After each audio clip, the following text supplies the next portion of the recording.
한 주간 잘 지내셨습니까?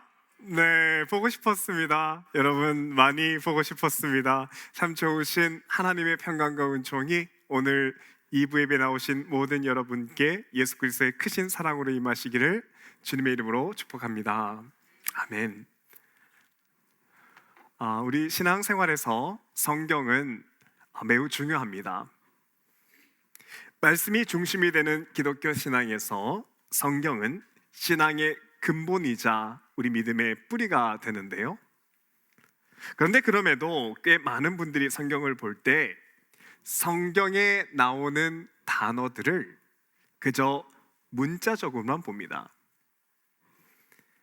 마치 이단에서나 하듯이 한 가지 뜻으로만 성경을 이해하는데요. 하지만 성경에 나오는 단어들은 한 가지 뜻만 가지고 있지 않습니다. 여러분, 우리가 성경에 나오는 단어들을 잘 이해하려면 그 단어가 들어가 있는 문맥을 알아야 단어의 뜻을 정확하게 이해할 수 있는데요. 왜냐하면 단어는 그 문맥이 어디냐에 따라서 단어의 뜻이 달라지기 때문이지요.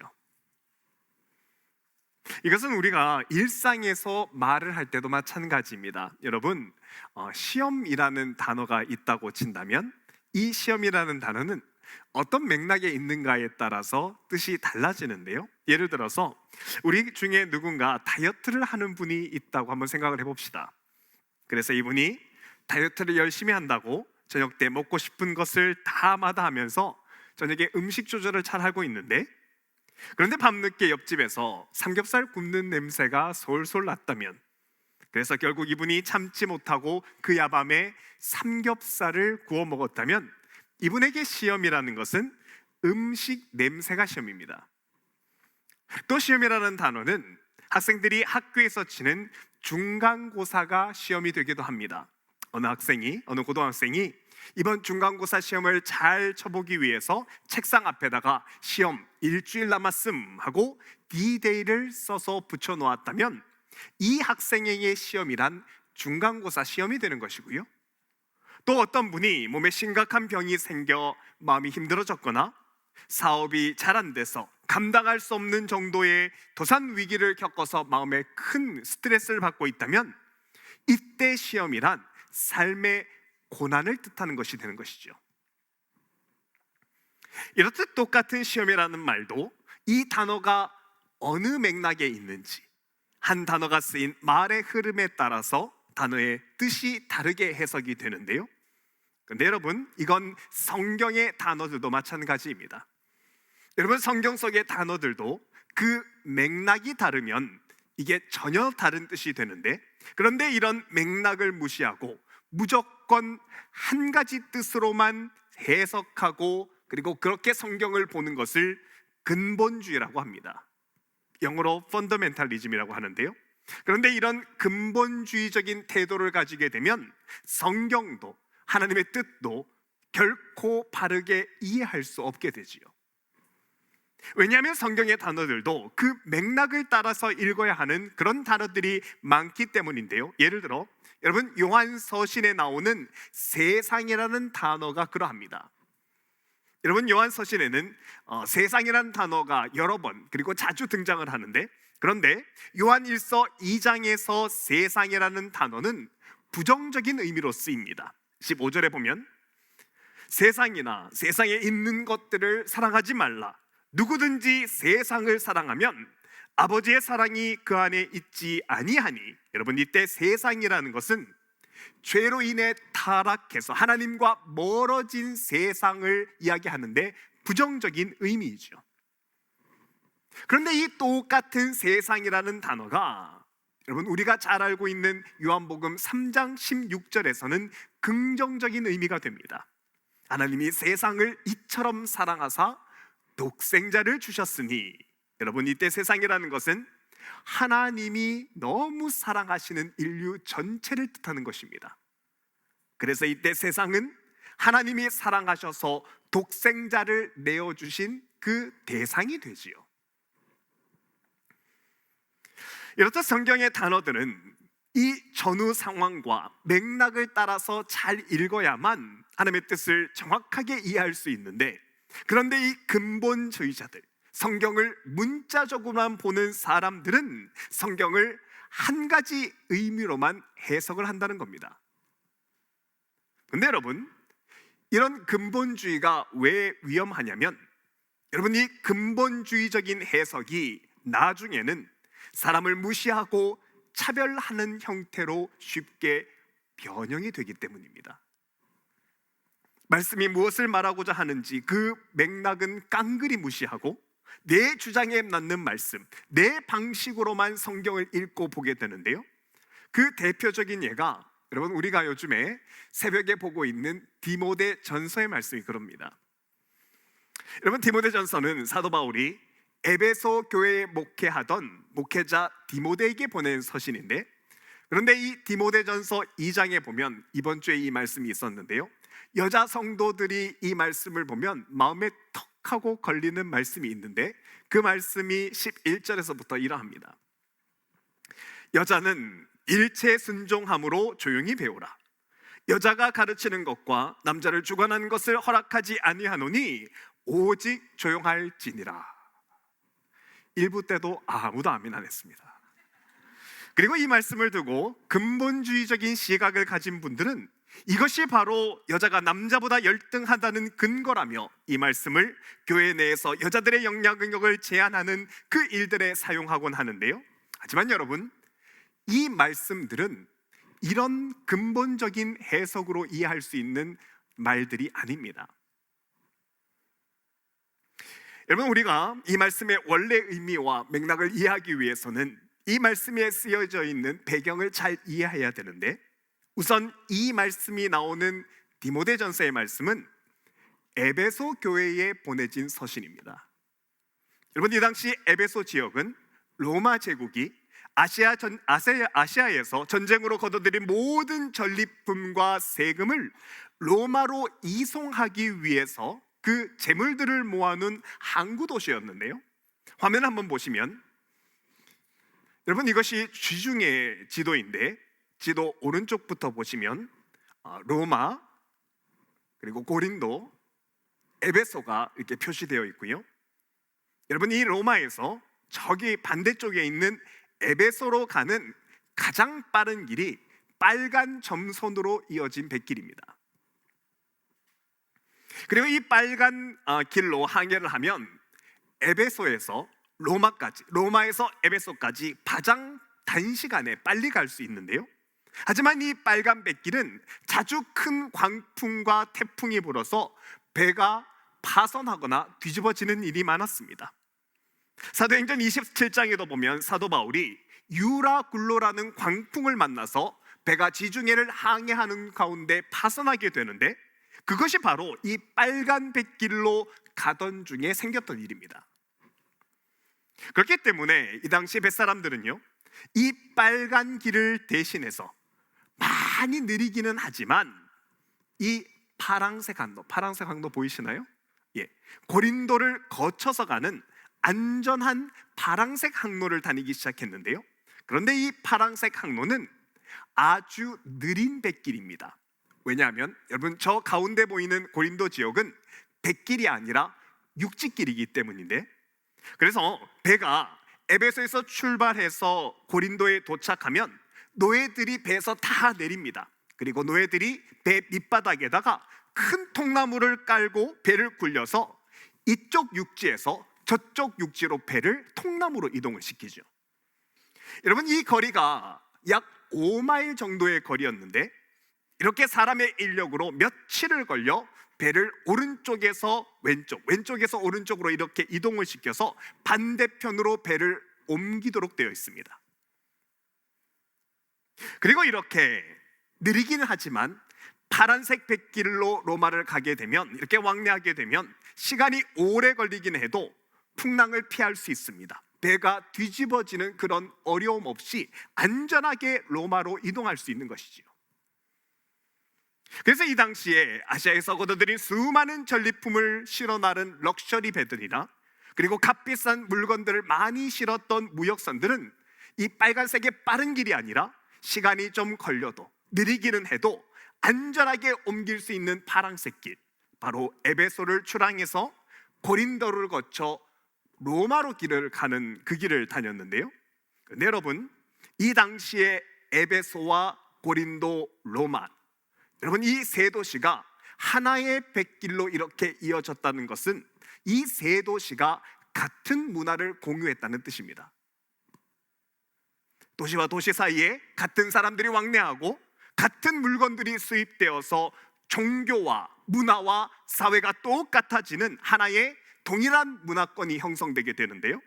그래서 고린도와 에베소에는 로마의 여신까지도 수입됩니다.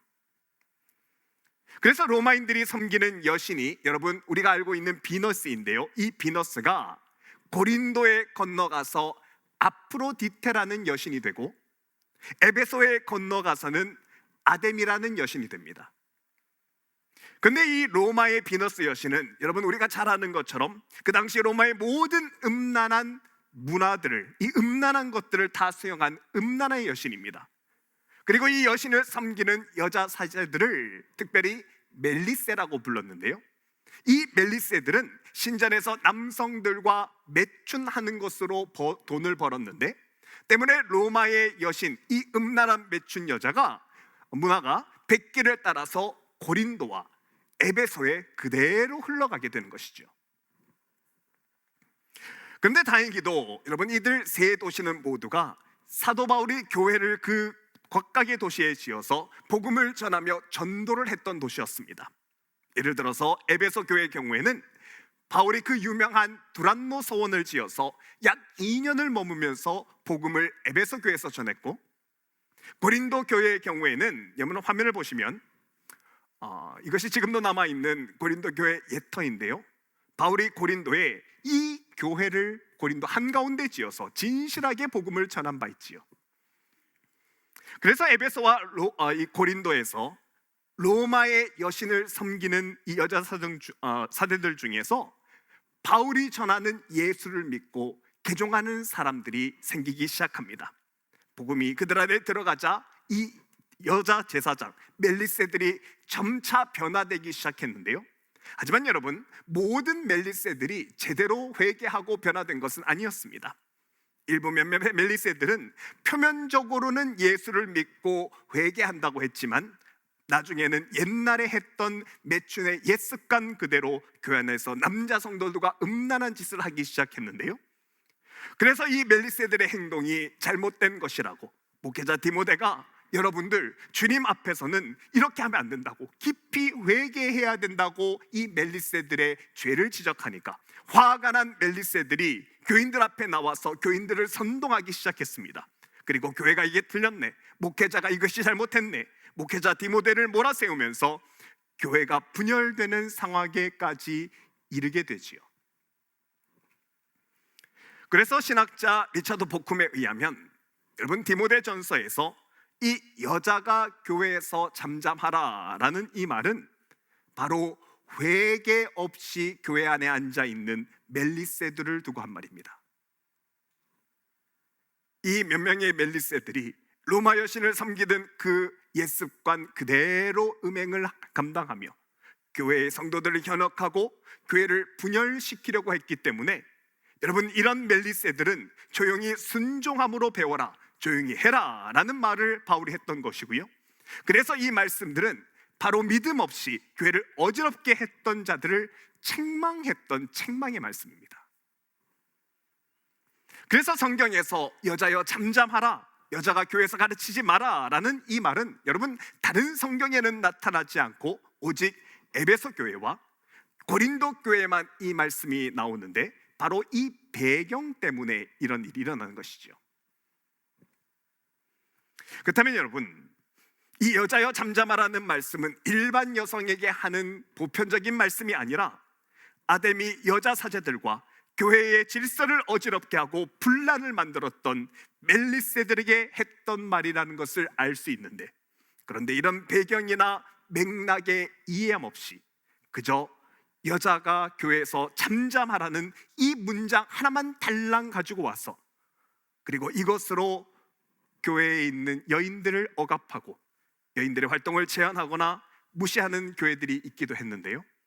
이것이 바로 근본주의적인 해석입니다. 성경을 이렇게 보는 태도로 인해 교회 내에, 특히나 한국 교회 내의 여성들은 한동안 무시와 차별을 받기도 했지요. 그리고 여러분, 근본주의자들에 의해서 무시와 차별을 받았던 건 오늘 본문의 선천성 장애인도 마찬가지였습니다. 오늘 본문의 이 선천성 장애인, 나면서부터 못 걷게 된 이 사람이 여러분 성전에 들어가지 못하고 성전 미문 앞에 앉아 있는 것은 여러분 이 사람이 장애인이라는 이유로 성전에 들어가지 못하고 있는 것인데요. 왜냐하면 이 당시 율법주의자들은 성경의 율법을 근본주의적으로 해석했기 때문입니다. 이들이 맥락을 고려하지 않고 오용하고 잘못 사용했던 율법의 말씀이 레위기 21장 말씀인데 18절을 보면 말씀이 이러합니다. 음이 있는 자는 가까이 하지 못할지니 곧 맹인이나 다리 저는 자나 코가 불완전한 자나 지체가 더한 자나 발 부러진 자나 손 부러진 자나 등 굽은 자나 키 못 자란 자나 눈에 백막이 있는 자나 습진이나 버짐이 있는 자나 고안상한 자나 흠이 있는 자는 나와 여호와께 화제를 드리지 못할지니 그는 흠이 있은즉 나와서 그의 하나님께 음식을 드리지 못하니라 라고 말하는데, 근데 여러분 제가 방금 읽은 이 레위기 말씀은 사실 대제사장을 뽑는 엄격한 기준을 말하는 것입니다. 대제사장, 하나님의 거룩함을 상징하는 한 사람, 대제사장을 뽑을 때는 이 사람이 하나님의 거룩함을 상징하는 사람이기 때문에 신중하게 뽑아야 하는데요, 그래서 이 말씀은 대제사장이 제의적인 면에서 완벽해야 되는 것을 강조한 말씀입니다. 그런데 이 말씀의 앞뒤 맥락은 싹 빼고서 이 말씀은 제의적인 완전함이 아니라 신체가 완벽해야 된다는 것을 말하는 것이라고 하면서 이 말씀으로 장애가 있는 사람은 성전에 들어오지 못한다고 문자주의자들이 법을 만든 겁니다. 그리고 이게 하나님의 뜻이라고 선포해버리죠. 이런 근본주의 행포는 여러분 이것뿐만 아닙니다. 레위기 22장에 보면 하나님께 제물을 드릴 때는 제일 귀한 것으로 드리라는 구절이 나오는데, 말씀을 보면 너희는 눈먼 것이나 상한 것이나 지체에 배임을 당한 것이나 종기 있는 것이나 습진 있는 것이나 비루 먹은 것을 여호와께 드리지 말고 이런 것들은 제단 위에 화제물로 여호와께 드리라. 에서처럼 이 말씀은 하나님께 드리는 것을 가장 귀한 것으로 드리라는 이 말씀인데, 그런데 율법주의자들은 이것 보라고, 이게 바로 장애인이 성전에 들어오지 못하게 하는, 지체에 배임이 있는 장애인들이 성전에 들어오지 못하게 하는 그런 하나님의 율법이라고 말하면서 이 율법으로 장애인에 대한 차별과 무시를 정당화하였습니다. 그리고 이 맥락 있는 해석 때문에 여러분 오늘 본문의 이 사람은 하나님의 은혜가 넘치는 이 성전 앞에서 철저하게 배제되었습니다. 하나님을 가장 성스럽게 섬기는 성전 앞에서 하나님의 온전한 뜻이 가장 철저하게 버림받고 있었습니다. 그렇다면 여러분, 이런 장애인에 대한 무시와 차별에 만연했던 이런 종교적인 분위기 속에서 오늘 본문에 나오는 이 베드로가 이 나면서부터 걷지 못하는 자의 이 손을 잡기까지 얼마나 많은 시간이 필요했는지 우리는 짐작할 수 있습니다. 베드로도 이 사람의 손을 잡아 오른손을 붙들어 일으키기까지 많은 주저함과 불편함이 그에게 있었을 것입니다. 하지만 여러분, 그럼에도 이때 베드로가 이 장애인의 손을 덥석 붙잡아 일으킬 수 있었던 것은 베드로의 예수님을 따르던 신앙이 베드로 마음 가운데 있었기 때문입니다. 왜냐하면 여러분, 예수님이 그렇게 사셨거든요. 주님은 율법주의자들이 만든 그 무시 속에 차별받고 있던 병든 자, 눈먼 자, 손 마른 자와 못 걷는 자의 몸을 주님께서 다가가 친히 그곳을 만져주셨습니다. 그리고 맥락이는 근본주의가 아니라 이들을 긍휼하게 여기는 하나님의 마음으로 그들을 만지고 고치셨습니다. 주님의 이들의 고치심은 이들도 모두 하나님의 사랑받는 백성이며 절대 하나님의 사랑에서 끊을 수 없는 하나님의 백성이라는 것을 천명하는 것이었습니다. 율법주의가 만들어낸 무시와 차별, 이 장애인에 대한 냉대를 주님이 직접 깨시는 것이었습니다. 그리고 주님이 하셨던 그 일들을 여러분 오늘 베드로가 하는 겁니다. 여러분, 이때 베드로는 예수님이 그때 병든 이를 바라보셨던 그 눈으로 이 사람을 바라보았습니다. 원어로 블라포, 예수님이 병자들을 긍휼하게 바라보셨던 그 주님의 시선으로 베드로가 이 한 사람을 바라보고 있고요, 이 주님의 마음으로 베드로가 그에게 무엇이라도 해주기 위해서 그의 손을 잡자 베드로의 마음과 하나님의 은혜가 이 사람을 맞잡은 그 손에서 만나 영적인 폭발을 일으킨 겁니다. 이것은 종교의 이름으로, 신의 이름으로 만들어진 인간에 대한 차별과 혐오와 무시가 나사렛 예수의 이름으로 깨어지는 순간이었습니다. 그리고 이 사람도 하나님의 사랑하는 자녀이며 예수 그리스도의 핏값으로 주고 사신 하나님의 사람임을 선언하는 것이었습니다. 그리고 8절의 말씀, 그가 일어나서 걸었다. 그가 걷기도 하며 뛰기도 하며 하나님을 찬양하며 그들과 함께 성전에 들어갔다. 함께 성전에 들어갔다. 선정성 장애인이 성전 안으로 예수님의 제자들과 함께 걸어 들어가는 것을 보여줌으로써 주님을 따르는 우리들의 역할이 이런 사람들을 주님의 시선으로 바라보고 무시와 차별을 넘어 함께 나아가야 함을 보여주는 것이 오늘 본문의 의미라는 것이지요. 그리고 여러분, 오늘 본문의 이 이야기는 이제 우리에게로, 우리 삶으로 넘어올 수 있어야 합니다. 우리는 우리 자신 안에도 근본주의적인 잣대로 만들어진 이런 사람을 향한 무시와 차별이 우리 안에도 있다는 것을 알 수 있어야 합니다. 그리고 내 안에 이 편협함과 오만과 편견을 넘어 예수께서 병자들을 고칠 때 그 한 사람을 주목해서 보던 그 시선으로 한 사람을 바라볼 수 있어야 합니다. 그리고 예수님이 한 사람을 바라보는 그 긍휼의 시선이 나의 시선이 될 때 오늘 이 말씀이, 베드로가 보여준 이 기적이 우리 안에서 생명력 있게 나타나는 것입니다. 여러분, 오늘 말씀을 통해서 우리 안에 근본주의적이고 율법의 문자적인 해석들, 그대로 한 가지만 해석되는 그 해석들이 우리 안에 있지는 않나 한번 돌아보면 좋겠습니다. 우리 안에 여러분 생각해보지 않은 무시와 차별, 특별히 이런 사람들을 향한 무관심이 있지는 않은지 돌아볼 수 있기를 바랍니다. 만일 이런 돌아봄이 없다면 언젠가 우리도 신의 이름으로 사람을 죽이고 감히 신의 이름으로 모든 폭력을 정당화하는 이슬람의 극단적인 근본주의자들과 우리도 다를 바 없이 변해갈 수 있기 때문입니다. 사랑하는 오늘 말씀을 받은 우리는 주님의 시선, 한 사람을 있는 그대로 바라보았던 그 마음이 우리 안에 있기를 바랍니다. 오늘 말씀을 기억하며 우리가 우리의 가진 편견과 무시, 차별의 벽을 넘어 우리 안에 계시는 하나님의 사랑이 무시와 차별을 받던 이 사람들에게 크신 은혜로 흘러가게 되길 바랍니다. 이번 한 주 우리 안에 이 마음을 주신 주님처럼 우리도 무시와 차별을 넘어 주님의 은혜와 자비와 긍휼을 전하고 실천하는 저여분의 복된 한 주가 되기를 주님의 이름으로 축복합니다.